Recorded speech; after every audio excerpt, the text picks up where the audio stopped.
don't know if I set the record, but sometimes I feel like I have for trips to and from Omaha and Kansas City.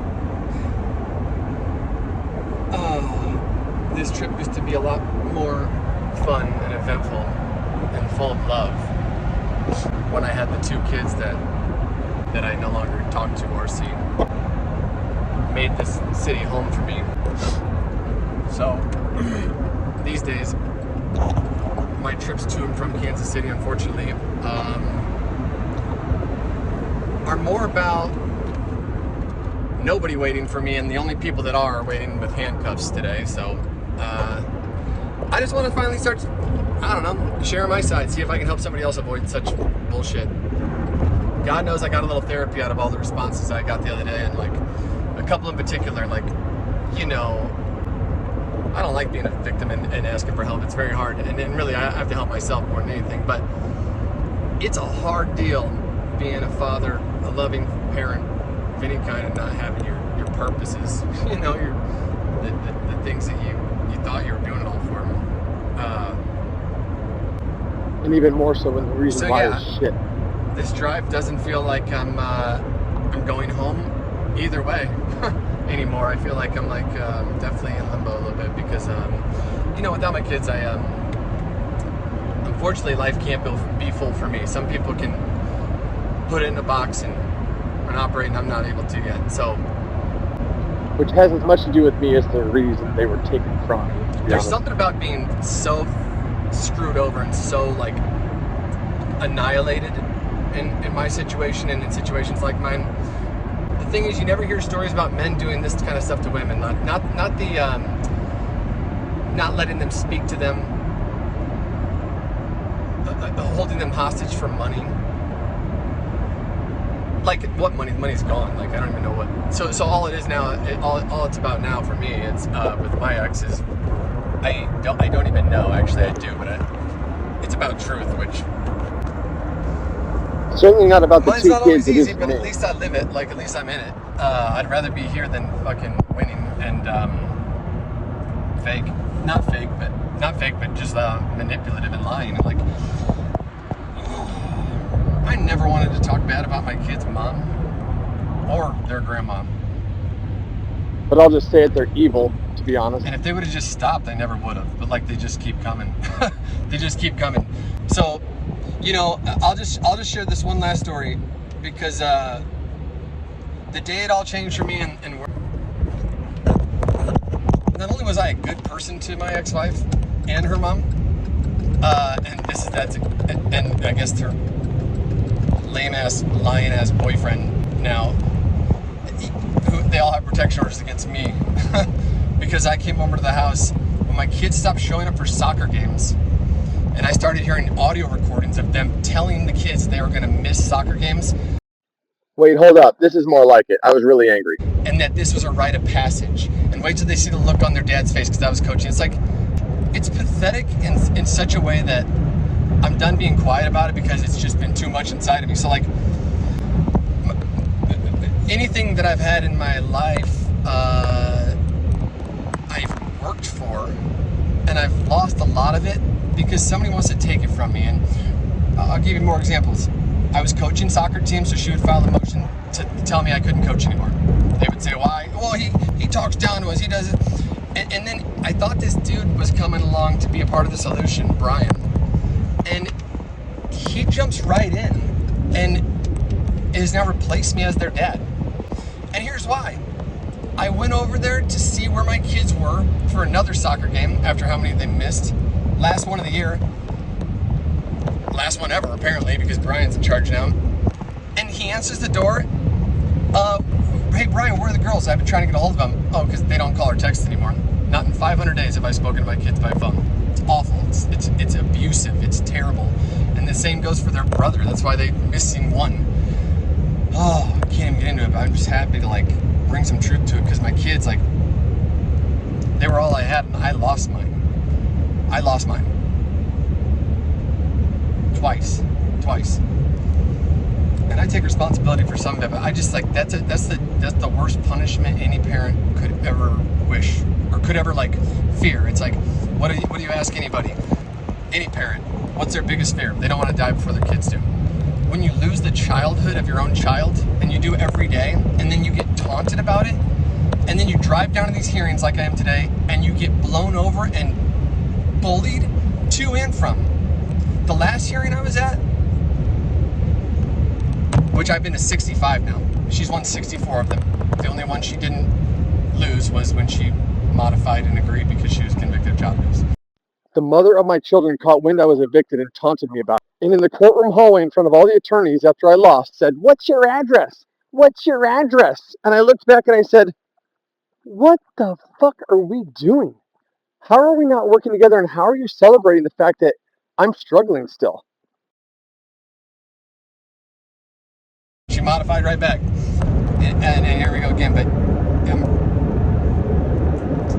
when you have three people who are on the other side of your child's life, a mother and a father, a moon and a sun, the most important two things that need to work in harmony for a child to have, everybody knows it's true, unless I guess you didn't have one, or you have petty ass feelings so you can't get out of the way. I grew up with an amazing father and an amazing family, and they're still so disappointed, as am I, that this is still my journey. Because in my heart, I know what's best for them is so different than what we're doing. And I finally started leaning into it a little bit and hoping that, well, shit, maybe the big guy, and not the judge about to see, but the real judge, maybe he's poking me. So it felt in ages, and I think the timing of it is because today's hearing is me going into a probation violation with warrants out for my arrest and probably not coming out until my next hearing. And it just sucks because I don't want to go to jail anymore. I've been in jail so many times, never before I met my ex-wife, and oftentimes not even for my behavior anymore, but I take responsibility for going over to check on where my kids were for the last 3 games of their soccer season that they began skipping, that I began notifying myself with the surveillance I have in place because I have to. And now it's all going to come out because I've been holding on to it for so long that it's been killing me. So Brian, when you answer a door to somebody else's kids and their dad is looking for them, first of all, let them call him me. Why wouldn't you, dude? It's creepy, dude. It's creepy. And I wish Mary knew, because if Mary really knew what was going on, she would step in, because this is fucking unacceptable. And it's not even fucking funny, but I'll tell you what, my kids actually look up to you still. So you don't even have to stay dishonest. You can actually be real and actually connect them with their dad. But instead of being part of the connector, just like their mom, you don't care what's best for them. And you're not even standing up and doing what's right as a man. If you really want to keep Vanessa around, you should stand up for what's right and earn her respect, because you have none of it, dude. You're a bank account and you're taking my kids from me, and it's gone on for too long now, dude. I've asked you politely. I came over there. I walk in the door after you told me my kids didn't want to. Oh, not only did they not want to attend the game, they didn't want to speak to me. I was like, okay, hey, Brian, let me talk to my kids, because every other week they're my fucking kids, dude. My fucking kids. I walk in the house, take one step in, tell you what, you don't, you talk to a father of your kids. You're not, what are you defending, you idiot? Idiot. God, I wish I would have slapped you harder. So anyway, he body slams me, literally body slams me. Yes, blind fuck you. And the recording's terrible, and I regret it forever, because my kids were right upstairs, but I lost my mind, because I am losing my mind. And now I lost my kids, because the damage control is terrible. And I uploaded that video. I'll never listen to it again because it's awful. And by upload, I mean the YouTube account I had to make in your honor. And I hate what you're doing to my kids. And how dare you come in and take this role, because now they think it's right, dude. Like you have a responsibility to children, and that includes not going to gay pride parades when they're 8 years old just because your mama told you so, dude. Chance moved out and you lied about it to people. Like, you are part of the problem and you're being a weasel now. And so here I come down for another warrant so you can send me to jail, and I hope you come in with your little victim impact statement. You couldn't even look me in the eye, because all you're doing, you're not even thinking, dude. You're not even thinking. And you charge me $4,337 for your stupid, oh yeah, here you go. Your stupid, yeah. You know what? I gave you so many chances to be part of the solution, and now now you're just going to be on call out duty, because I'll tell you what, you don't go lying. I don't care how in love you are. You're being told what to do, and you're actually following through on a level that most men could never do. She knows that, and that's why that's why she does it. Now here's the thing. I get up from Brian, the abuser, body slamming me, because I was over there to coach my kids, which is my last game, because they filed a motion saying I couldn't anymore. Well, body slam Brian, the bodyguard, protecting his roost. What do I get up to? Oh, Grandma Crazy Ass Lori, who is my last story that I have to tell today, because I don't know. Correction, protection order violations. If I'll ever get the chance to. They may bury me forever on these protection orders, dude. I had protection orders in place against me from 2017 to 2021 straight, while I got badgered the entire time by Bully. And anytime she would get mad at me or too drunk, that's when I would violate, and they'd bring me down for these again. And now I was off probation violations for... Correction, protection order violations. What, a year? Because she got convicted of child abuse, abusing their oldest son. Thank God we showed up, or it would have gone unnoticed too. And thank God he had the courage to speak up and finally do the one thing that the adults in her life won't do, which is do what's right for the kids you love, dude. And if you think that I'm not a good dad that should be in my kids' lives, so be it. But I've never heard any of you say it to my face. And until I got body slammed by Brian, I didn't even know he felt the same way. Though Mark and I both knew the abuse was going on for years as ex-husbands of the same woman. But I'll tell you what, it's weasel season, and we're starting a weasel hunt, Brian. So you either come around, or you better tell those girls that I'm gonna walk through every warrant I have to go through right now. I'm coming back, and I'm gonna be in your territory. I don't care how many protection orders you want to file. You think I'm threatening you? No, I want to co-parent, dog. Like I've said from the beginning. And I challenge anybody, including the judge I'm about to see, to look at all the evidence that I've uploaded. I didn't even want to do it ever, but I put up anything and everything because I want everybody to see how I communicate too. I've had to swallow my pride. I've had to go through the worst, most possible pain I ever endured. No parent should have to go without their children, but to go without them when they're 2 and 4 years old and not know when they're going to see them, when you love them so much. I had some of the most awful pain. I drove 3 hours for Daddy for donuts one day, only to arrive to the 2 evil dragons waiting for me, making sure I couldn't get into the Daddy for donuts that they overheard my daughter inviting me to the day before on Skype, that they monitored like hawks. And to this day, I'm the only dad banned from the school. You guys are monsters. You know what? The day I knew that Lori was an abusive monster was when I was late for a job interview. It was Kaylee was 1.5, so whenever. I wanted to forget this day forever, but I'll say it one time. I arrived late as usual because I'm doing everything. I always get yelled at for being late when I'm coming to anything, to Kansas City. I drive 3 hours and she drives 30 minutes, and you should see some of the biggest explosions she has on me due to my punctuality. Well, guess what? You made my life impossible, dude. Like, I'm trying to dig out, and every time I break my freaking mirror, I have to go to jail for it. It's like, this is ridiculous. Anyway,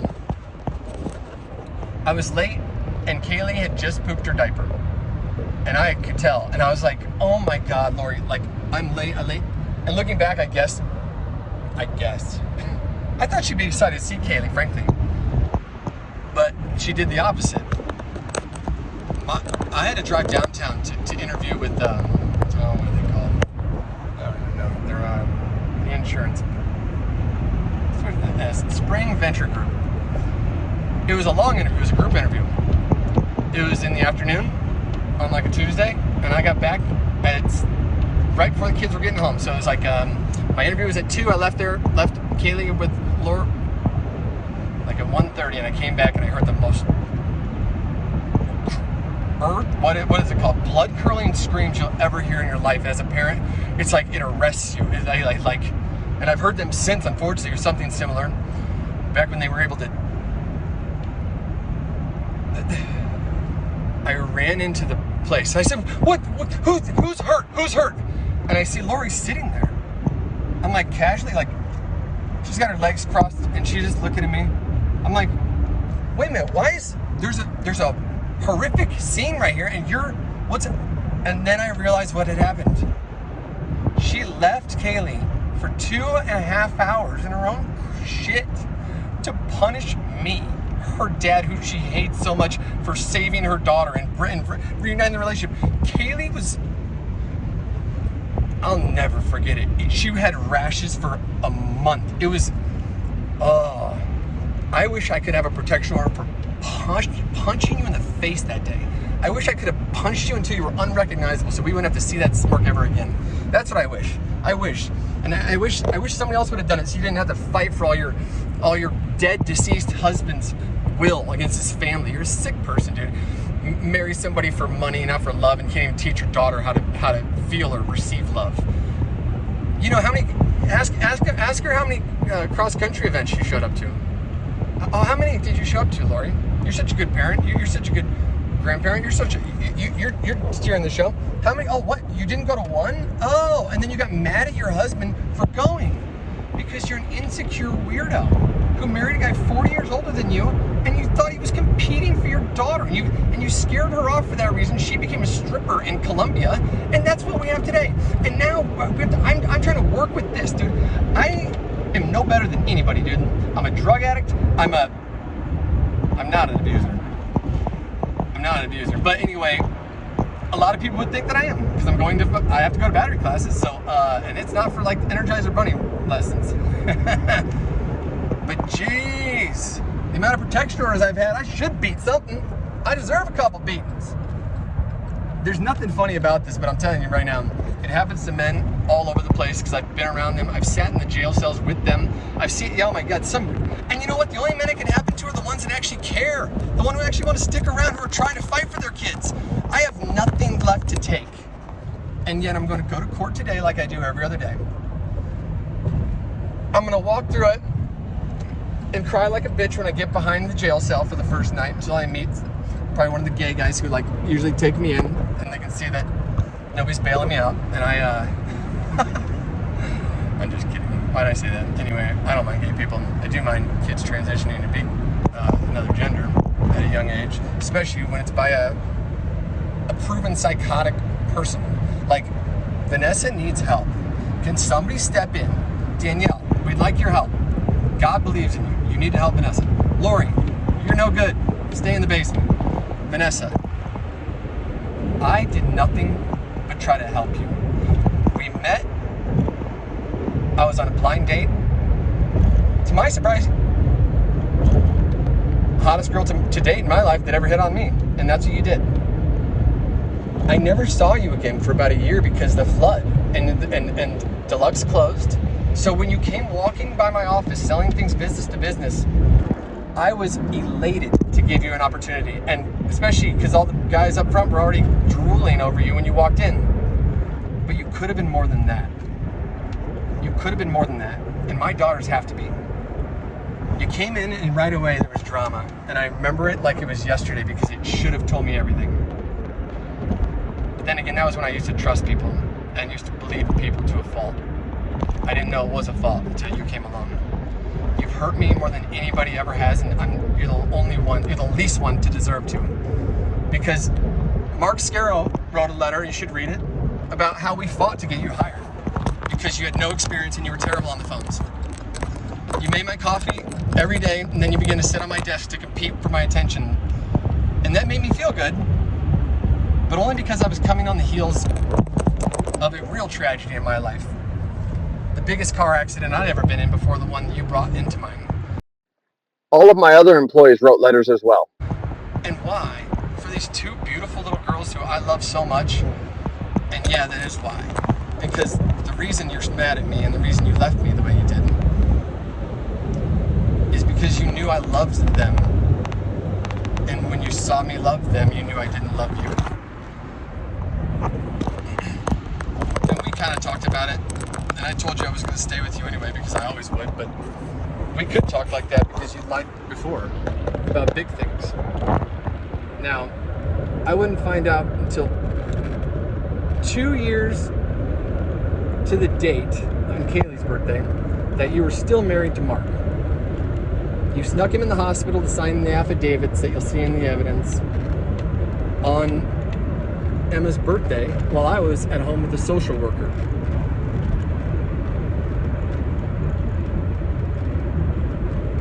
Social worker. I was surprised to wake up to it too, but who knew? All I knew was when Emma was born, I loved her more than anything, and I always will, and I always have. And you've taken her from me, and you've now tried to make her hate me. And you've been doing it so long, and you've gotten away with it.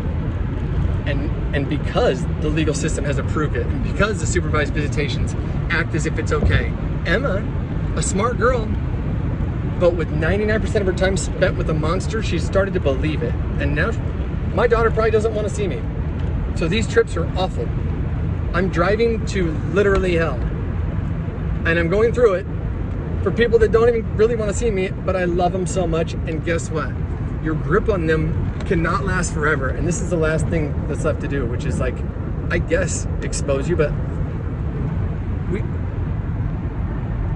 it shouldn't even have to be like this. Brian, I asked you, the co-parent, Danielle, I love you, but you've spoken up before, and you have to know that doing right by God is all that matters. And so I may not be the easy. But these kids learn a lot from silent approval as well. And since you're bullied, you never said anything publicly positive about me. To support. I'm a broken person. But those that really know me know I'm a loving parent, and becoming a parent is all I want to do. So I don't have anything else to lose. And I guess what I'm really asking is, Joshua Holly, whatever your relationship is to her, cut it. We gotta get gender bias out of family court, buddy. I'm coming to you. If I don't talk to you soon, and if I never post again, it's because Brian was my celly. And we made up. We're gonna do what's best for the girls. They're mine too, dude. It's weird that you don't think that. It's sad that they're yours, actually, but I appreciate you being there, but you're being there in a terrible way because your silent approval is pissing me off. And it's like, sooner or later, if you are from the family I think you are, then somebody's gonna see through to you, and you have to have a brother or somebody who starts to wake you up, because, dude, it doesn't have to be like this. We're dudes, bro. Like, malicious mother syndrome doesn't apply to you. You're not even a mother. You're a dependable, good dude, but you're whooped by a person that isn't whooping you for the right reasons. Stand up. Stand up. Say one good thing about me. Everybody else can, but the three of you, it's insane. And I don't even care. It's not about me. What I'm trying to say is I'm trying to be the one. I don't want this to be a, what do they say? A mutter and a martyr. I don't want to be a martyr. I don't want this job. I want to be in my girls' lives. I don't want to be on Facebook doing this, but I do feel like it kind of went well. So maybe we'll try again. I don't even know how to upload this, a 23-minute video, but I'm going to, because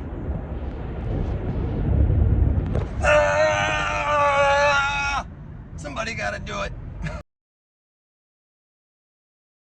Scary, spooky, hilarious, crazy. Scary, spooky, hilarious, crazy.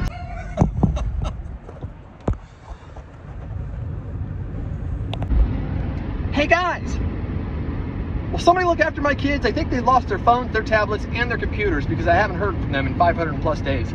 So somebody must check on them. They must be out of the internet, or maybe they have no electricity, but certainly we were pretty tight at one point. So if somebody could maybe just do a little Johnny Alltel for me and connect us, that'd be great. Okay? If not, you know what child support really is? Being there for your kids, supporting your kids, not obstructing good things and love from their life. I support my kids in so many ways. They should pay me. They should pay me. Instead, it's the worst nightmare of my life. Mark and I are good fathers. We both lost a child or children. Are we the common denominators? The only reason I did is because I actually was the one who convinced her not to ask Mark for child support, because it's like, we didn't need it. So she only gets $300 a month, and that pisses her off, I guess. But like, this turnip's been squeezed, dude. I've never even I think I was being a little down earlier, and I just want to come back and say one last thing. I am not trying to be a Debbie Downer. In fact, I think I'm a little bit buzzkilled because, frankly, sobriety's not always easy, and it's kind of newer to me. I'm like, listen, for whatever my ex-wife says, I passed every drug test except one. I failed for marijuana during our trial. And, you know, do I consider that sober? Sometimes I consider it enlightened. And for somebody like me, it's like better than the alternatives, because screw pain pills. Stay away, people. Stay away. The reason I'm a little down today is because of this. Jail sucks, and when you have 3 warrants for your arrest, and, you know, 3 days of court dates, it's pretty much guaranteed you're going to have to go sit. And it's like,